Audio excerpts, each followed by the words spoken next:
A viewer named Gabriel emailed me recently, and he wanted to know my take on a relatively new program from the broker Robinhood. They're offering up to a 3% match on IRA contributions, and for a limited time, even up to 3% match on transfers of IRAs from one broker over to Robinhood. And so I thought I'd dig into it. So this morning at like 5 in the morning, there I am. I'm awake. I've got my Robinhood app. I do have an account. I've never really used it. I've got one free share of Macy's in my Robinhood account at the moment. So I've got my app open. I'm studying this. I'm reading the agreement, all the terms and conditions. I started chatting with Support, who I found actually very helpful. That was at 5:30 in the morning. Maybe I was the only customer trying to reach out to them. But I really dug into the details, and I was so convinced that I liked the program that I actually opened up an IRA and initiated the transfer. But then I learned some more things, and in the end, I decided to cancel the transfer, and at least for now, not take advantage of this match. So in this video, I'm going to first sort of walk through the terms of the program, how it works, what the gotchas are. We're going to talk about my own experience this morning of opening up an IRA account, initiating the transfer, and then we'll talk about why, in the end, I decided, at least for now, not to transfer an IRA to Robinhood. Now, for longtime listeners, you know I'm not a huge fan of Robinhood. I think it just romanticizes the idea of trading crypto and options and trading on margin. It's just not something that I believe in. It's not how I invest. It's not how I think people should invest. But of course, even with Robinhood, you don't have to trade that way. And they offer low-cost index ETFs from Schwab or Vanguard or iShares. So you could certainly put together a very sensible low-cost index fund portfolio at Robinhood. But my thought was always, yeah, but why deal with all that other nonsense? There are plenty of other ways and other brokers that you can use for an IRA, for an example. But I do think their current offering is very compelling. So let me show it to you. This is actually my Robinhood account. I transferred some cash there to take advantage of their 5% savings account. I'll talk briefly about that in a minute. The other $21.12 is that one share of Macy's that I got a couple of years ago when I opened up my my account at Robinhood. So, but let's get to the match and how this works, and I'll show you a page here. So this is actually my account. You can see they've got this is not money that I have in the account. That's the max I could contribute. And you can see just for gold, get 3% on IRA and old 401k transfers until April 30th. So the first question I think is this legit? And yeah, it appears to be completely legit. For contributions, if you get a minimum of 1% match on contributions to an IRA at Robinhood. Now, if you sign up for Robinhood Gold, you get a 3% match, which of course raises the big question, well, exactly what's Robinhood Gold and how much does it cost? So it's a sort of, I guess, a premium service at Robinhood. It costs $5 a month, although if you pay for a year in advance, which I did, you get it for $50 a year. So that's a few bucks shy of $5 a month. What do you get for that? Well, as I mentioned, instead of getting 1% match on IRA contributions, you get 3%. So if you max out, we can go back to this account. If I were to max out $8,000 in my IRA times 3% is $240. It makes that $50 fee well worth it. There's actually another component, though, to Robinhood Gold. In addition to the savings account that you get access to, which pays 5%, that in and of itself wouldn't tempt me. There are plenty of places to get 5%, including, by the way, not only savings accounts, but money market accounts, money market funds, and even treasuries. So that by itself wouldn't be all that appealing to me. But they've also come out with a cashback credit card. They haven't launched it yet. It's going to be launched soon, and it's going to pay 3% cash back on all purchases. I've spent a lot of time studying credit cards, and I know of no credit card that actually does that. But you've got to be a member of Robinhood Gold. But again, $50 a year. There's no additional annual fee for that credit card. So for me, that's a pretty big deal. But here's what really got me this morning when I decided to sign up and possibly transfer an IRA. It was this. You can get 3% on transfers of IRAs. So not contributions, but you've got an IRA at Vanguard or Fidelity or Schwab or anywhere else. You can transfer that to Robinhood. And if you're a part of the Robinhood Gold plan, you will get 3% of the amount you transfer. And that deal expires April 30th. So that part of it It doesn't last forever. 3% on contributions, of course, they could change it at any time, but that doesn't have an end date as far as I know. But on transfers, it does. And I started thinking, well, okay, you transfer $10,000, you get $300. That's okay. I'll take it. What if you transfer $100,000? Is Robinhood going to really put $3,000 in your account? Yeah, that's what they say. Well, how about you big spenders out there? What if you transfer $1 million? I mean, for goodness sakes, is Robinhood going to put $30,000 into your account? Yeah, apparently they are. I've yet to see anything that says there's a limit. So I don't know, if you've got $10 million in an IRA, you could make a lot of money. So that raises the big question then. All right, Rob, you said you read the contracts, you talked to Robinhood Support. What are the gotchas? Well, there are a couple.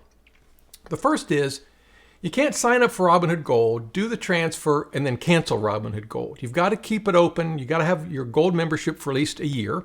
All right, so that's $50, or if you pay monthly, $5 a month. But there's another more significant gotcha.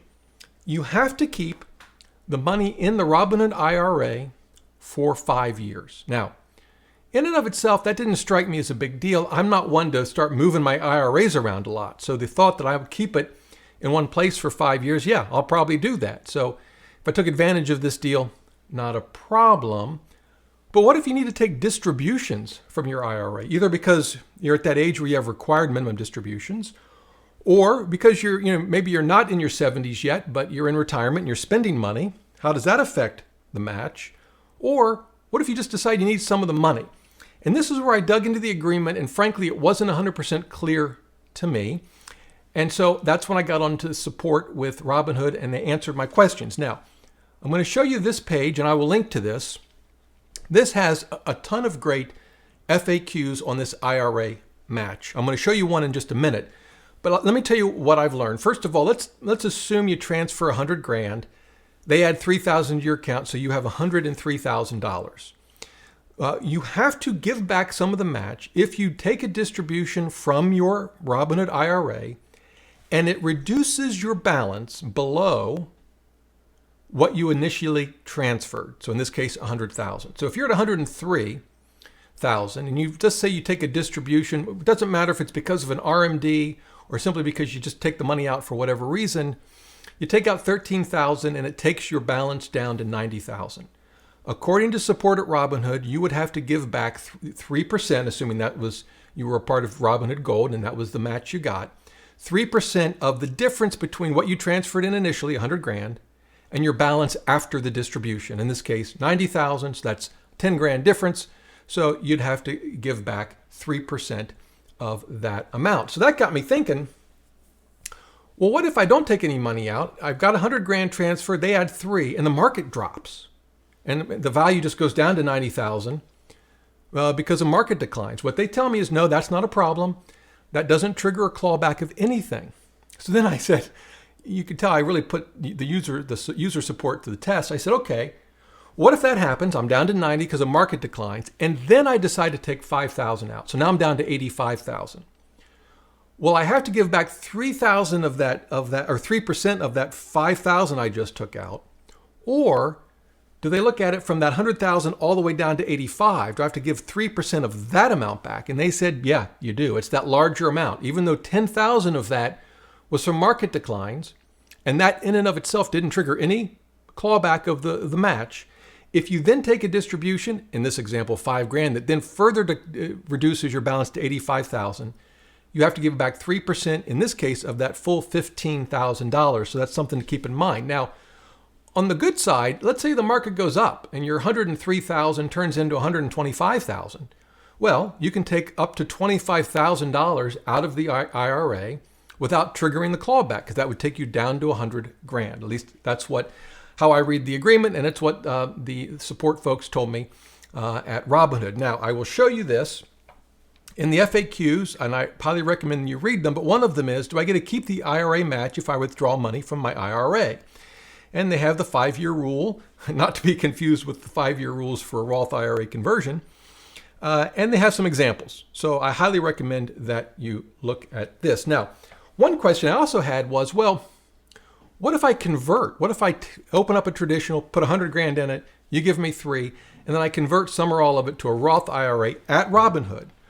What they tell me is that does not trigger any clawbacks. Of course, you've still got the money in an IRA at Robinhood, just moved it to a Roth.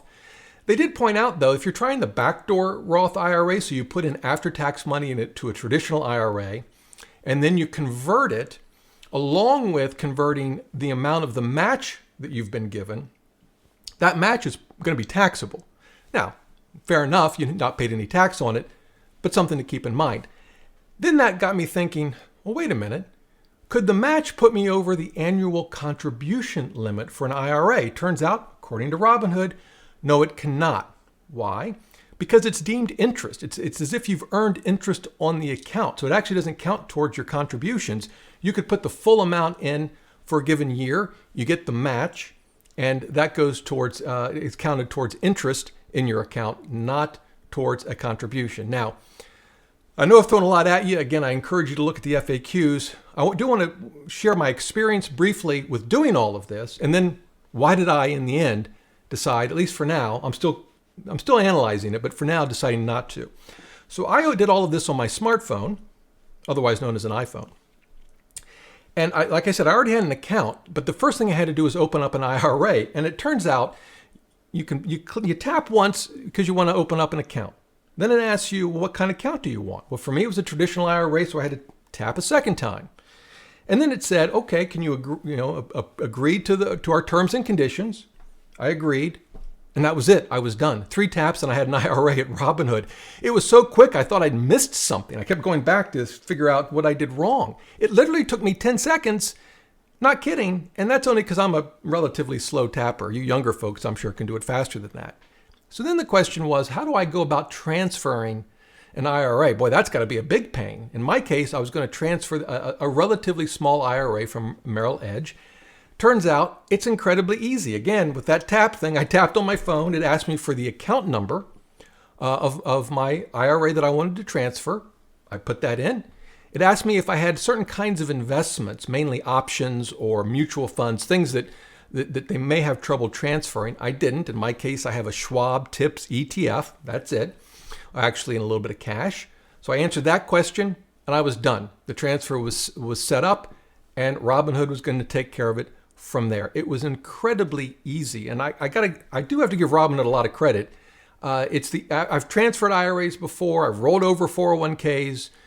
Nothing has been as easy as Robinhood made this. So, having said all of that, the 3% match, I was going to keep my IRA there for 5 years, not a problem. Why in the end did I decide not to do it and ask Robinhood to cancel the transfer? Well, one of the things I did after I did all of the things I've described to you is something you should do whenever you open an IRA, and that is designate my beneficiaries. Turns out with Robinhood, it's very easy to do, and you can designate up to 10. In my case, it's just my spouse. Here's the problem. They do not allow contingent beneficiaries. You designate your spouse, but if they've passed away, maybe you want it to go to your children. You can't do a contingent beneficiary. And in our case, the contingent beneficiary would be a living trust. You cannot name a trust as a beneficiary, either as a primary beneficiary, and as I mentioned, you can't do any contingent beneficiaries at all. And that gave me some concern because it complicates estate planning. And so I reached out again to Robinhood Support, and I said, hey, I see that you can't do these things. First, can you confirm that that's right? You can't do a contingent beneficiary or name a trust? And they said, no, sorry, you can't do that. And I said, well, does Robinhood have any plans to add that, because it's a pretty important, I think, feature to an IRA. Are they going to add that anytime soon? They said it is something that they plan to do, but of course, Support couldn't give me any time limits. So that limitation may or may not be important to you. It was important enough to me to put a stop on the transfer. I got to tell you, though, that 3% match is very appealing to me on the transfers, and it's only good until April 30th. So I am sort of figuring out if I can work around this limitation. In fact, even plan to reach out to our trust and estates lawyer to see what she thinks about this. But there you go. That's the match. I actually do think it's legitimate. I think it can be a great way to encourage people to save, knowing that they're going to get a match, particularly, by the way, for anybody, but particularly for folks that either don't have a workplace retirement account or maybe they have one without a match. And so I think this is, I got to give a lot of credit to Robinhood for doing this. Of course, I'm not going to be investing in options or trading on margin or buying crypto. For me, it'd just be, in this case, a Schwab ETF. And if I transferred other IRAs, it would just be a couple of typically Vanguard ETFs, as you well know. But you can certainly invest that way at Robinhood, not a problem. So that's my experience with Robinhood. That's my take on the 3% match. I do think it's legitimate, and I think it's a great offer. I kind of hope other IRA providers might try to do the same thing. We'll see. And the Robinhood Gold, not all that expensive, and the credit card alone could actually make it worth it. I'll talk more about that in a future video. Well, there you go. That's my take on Robinhood's 3% match, both on contributions and transfers. If you have any questions, leave them in the comments below. Do my best to help you out any way I can. Until next time, remember, the best thing money can buy is financial freedom.